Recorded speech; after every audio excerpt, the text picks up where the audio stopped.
What's going on, everybody? Kalipus Tech here, coming back at you with another video. This is pros and cons for the Samsung Galaxy A53 5G. In this video, I'm going to be giving you some of my favorite and least favorite things about this phone to help you decide whether or not it's going to be a good choice for you. Now, before we go any further, as always, I do want to remind you to go ahead and hit that subscribe button. It helps out the channel a lot. But with that being said, let's get started. So my first pro for this phone is the display. With this phone, we're getting a 6.5-inch 120Hz Super AMOLED display with a resolution of 1080p, a PPI of 405, an aspect ratio of 20:9, and a screen to body ratio of about 85.4%. So definitely really good in a lot of different ways. First of all, the size is great. You're going to get the benefits of having a larger display, but at the same time, it's still small enough to the point where it's manageable. It's not going to be super bulky, so you can still easily and comfortably carry it around, hold it in your hand, all that kind of stuff, and you won't have too much trouble. And of course, with the Super AMOLED display, we're getting bold, vibrant colors.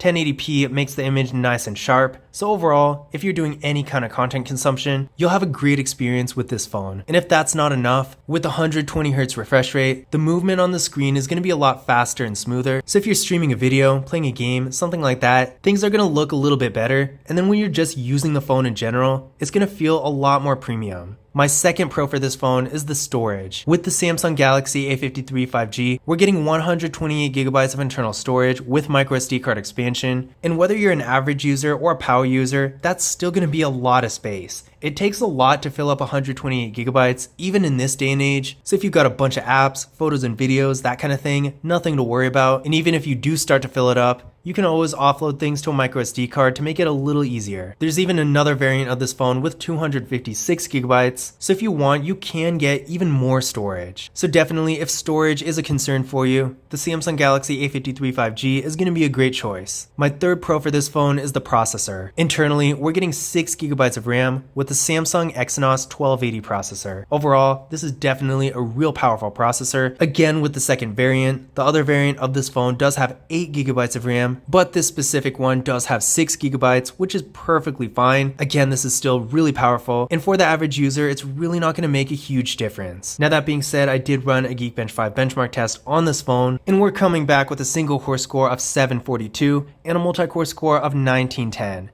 So definitely a real powerful phone. In fact, compared to other phones out there, the only ones I can really see beating this are flagship phones like the Samsung Galaxy S21 FE and the iPhone SE 2022. Those are the closest phones to this price range I can think of off the top of my head that do have significantly more power than this. So whether you're browsing the web, going on social media, more basic stuff like that, or doing more high-end activities like gaming or video editing, this phone can handle all of it. And if you're going to be on your phone a lot, the performance you get from this phone is going to give you a great experience. My fourth pro for this phone is the camera. To give you a quick rundown of the camera setup, we got a 32 megapixel front-facing camera, hole punch design, looks real nice and clean. On the back here, we got a quad camera setup with a 64 megapixel main camera, a 12 megapixel ultra-wide camera, a 5 megapixel macro camera, and a 5 megapixel depth sensing camera. So pretty much everything you could ask for in a mid-range phone. Sure, there's no telephoto lens, but that's really a flagship phone kind of thing. If you want one of those, you can always get a Samsung Galaxy S21 FE. But as for everything else, this phone has pretty much all the features. And not only that, but it can take really high quality photos. So take a look at this. Here are some photos taken in more low light. During a sunset, you can definitely tell night mode was used in these photos, and they came out really good. Everything looks super high quality. Definitely something you would expect from a higher end phone like a flagship phone and not a mid-range phone. But all the same, if you're taking photos at night, not to worry, the Samsung Galaxy A53 5G will easily get the job done. Here's some more regular photos. They look really nice, the colors are really vibrant, everything is super bright, details look sharp and professional, pretty much no complaints here. Again, this is really close to flagship level, so if you want to take really nice professional looking photos, then this is gonna be a great option.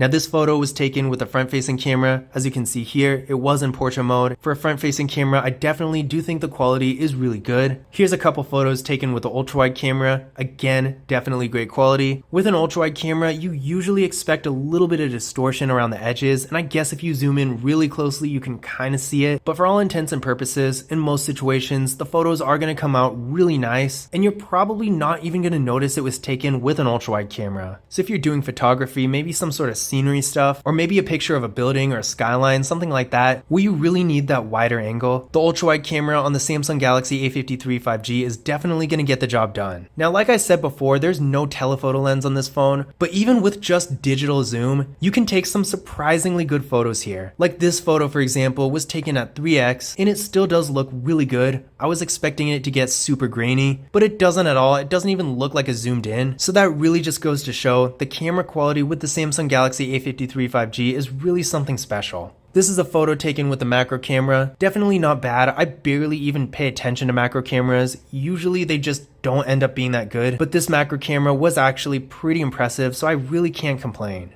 Now for video, this phone can shoot in 4K in the rear and front cameras at 30 frames per second, not quite 60, but at least it's 4K. Here's a 4K video I did take on this phone. Now obviously you're not going to see the whole quality because this video you're watching is only 1080p, but still the fact remains, the video quality is really great. So whether you're shooting B-roll or full-fledged videos, the Samsung Galaxy A53 5G is definitely going to get the job done. Now my fifth and final pro for this phone is the battery. This phone has a 5000 mAh battery that supports 25 watt fast charging, so definitely not bad at all. In the US market, that's the largest battery you're going to find in a smartphone, so you're going to get a ton of life throughout the day, and since you're starting out with so much more battery life than you need, down the road as the battery starts to degrade and the capacity gets smaller and smaller, you're not going to notice it nearly as quickly as you would with a smaller battery like an iPhone, for example, because you're going to be starting out with so much more battery life than you need already. And of course, the 25 watt fast charging doesn't hurt either. That's going to save you a lot of time if you're in a pinch and you need to charge up your phone a little bit faster. Just get one of those 40 watt car chargers or something like that and you're good to go.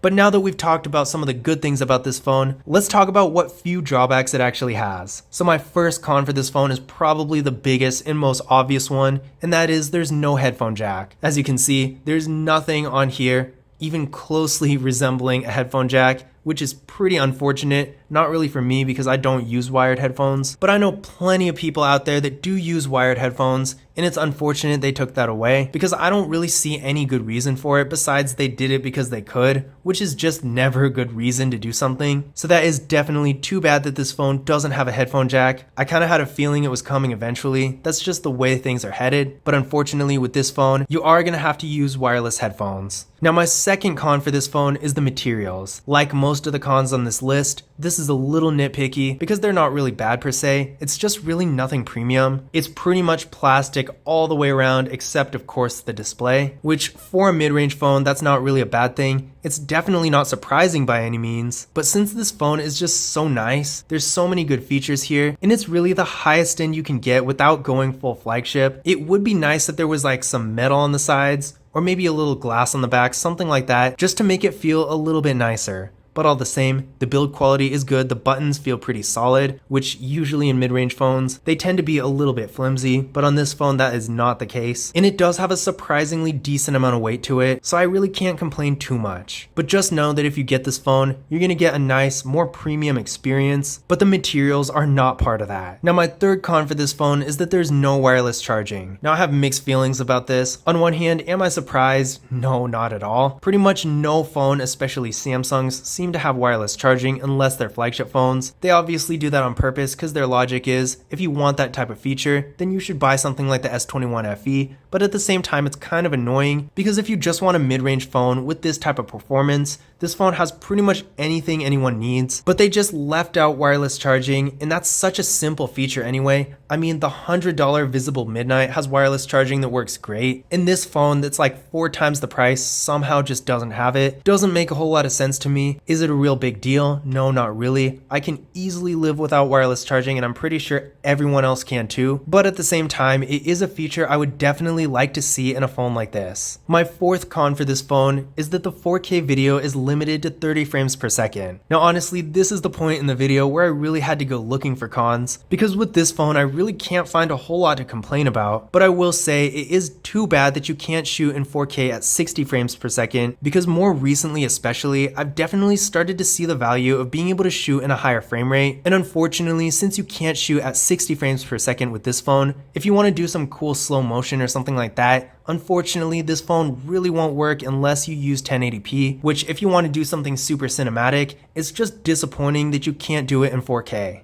Now my fifth and final con for this phone, honestly I don't really know how much sense this one makes, but here it is anyway. When you press and hold the power key like this, by default, it's going to open Bixby. And I personally never use Bixby. I think Google Assistant is so much better. And sure, you can change it in the settings to where pressing and holding the power key is going to turn on the power menu instead of Bixby. But what if I want a quick and easy access to Google Assistant instead of Bixby? I wish there was some easy way to change the default assistant to just the Google Assistant. Now to be fair, all you need to do to open Google Assistant is simply pressing and holding the home button. So it's not really that big a deal. But at the same time, I do wish it was a little bit more accommodating. But honestly, is that really something I even care about? No, not really. I'm just trying to point out every little drawback you could possibly have with this phone. Which honestly, in the grand scheme of things, unless you want something like an iPhone 13 Pro Max with an insane amount of processing power, or a Samsung Galaxy S22 Ultra with a really good camera that basically doubles as a mini telescope, then there's really nothing bad about this phone.